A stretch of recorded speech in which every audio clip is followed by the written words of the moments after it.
सोलापूर जिल्ह्यातील मुख्य बँक असलेल्या जिल्हा मध्यवर्ती सहकारी बँकेला तब्बल 238 कोटी 43 लाख रुपयांचं नुकसान झाल्याची धक्कादायक माहिती समोर आली आहे. एवढ्या मोठ्या रकमेचे नुकसान झाल्याने एकच खळबळ उडाली आहे. अनियमित कर्ज वाटपामुळे बँकेचे एवढ्या कोटींचे नुकसान झाल्याचा ठपका ठेवण्यात आला आहे. निश्चित करण्यात आलेल्या संपूर्ण रकमेची वसुली या प्रकरणातील दोषींकडून करण्याचे आदेश चौकशी अधिकारी डॉ. किशोर तोष्णीवाल यांनी दिले आहेत. राज्य सरकारच्या सहकार विभागाचे निवृत्त अपर निबंधक डॉ. किशोर तोष्णीवाल यांची प्राकृत अधिकारी म्हणून नियुक्ती करण्यात आली. आता 6 वर्षानंतर बँकेच्या तत्कालीन संचालक मंडळावर नुकसान भरपाईची जबाबदारी निश्चित करण्यात येत आहे. या प्रकरणी आता 32 संचालकांसह 2 अधिकारी आणि एका सनदी लेखापालावर नुकसानीची जबाबदारी निश्चित करण्यात आली आहे. सोलापूर जिल्ह्यातील दिग्गज नेते मंडळी या प्रकरणी अडचणीत येण्याची शक्यता वर्तवली जात आहे. हा निकाल 8 नोव्हेंबरला म्हणजेच ऐन निवडणुकीच्या रणधुमाळीत देण्यात आला होता. त्यामुळे या निर्णयाची राजकीय वर्तुळात जोरदार चर्चा झाली होती. प्राकृत अधिकारी यांनी चौकशी केली असता माजी उपमुख्यमंत्री विजयसिंह मोहिते पाटील, आमदार रणजितसिंह मोहिते पाटील, माजी आमदार राजन पाटील, माजी मंत्री आणि शिवसेना उद्धव बाळासाहेब ठाकरे पक्षाचे नवनियुक्त बार्शीचे आमदार दिलीप सोपल,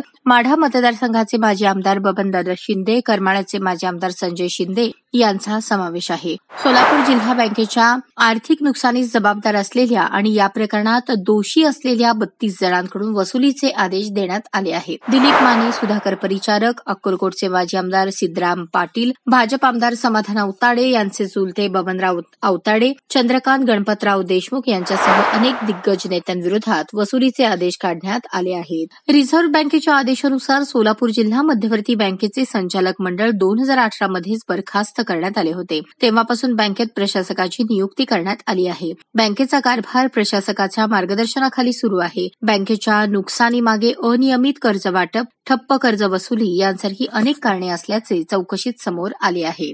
नुकसान भरपाईची रक्कम वाटप करण्यात आली. यात रणजितसिंह मोहिते पाटील 55.54 लाख, दीपक साळुंखे 20.72 कोटी, राजन पाटील 3.34 कोटी, रश्मी बागल 43.26 लाख, अरुण कापसे 20.74 कोटी, रामदास हक्के 8.41 कोटी, सुधाकर रामचंद्र परिचारक 11.83 कोटी, सुनील सातपुते 8.41 कोटी, सिद्धरामप्पा पाटील 16.99 कोटी आणि दिलीप माने 11.63 कोटी यांच्यासारख्या अनेकांवर नुकसानीची रक्कम निश्चित करण्यात आली आहे. संचालक मयत असेल तर त्यांच्या कायदेशीर वारसदारांकडे रकमेची वसुली करण्याची तरतूद आहे.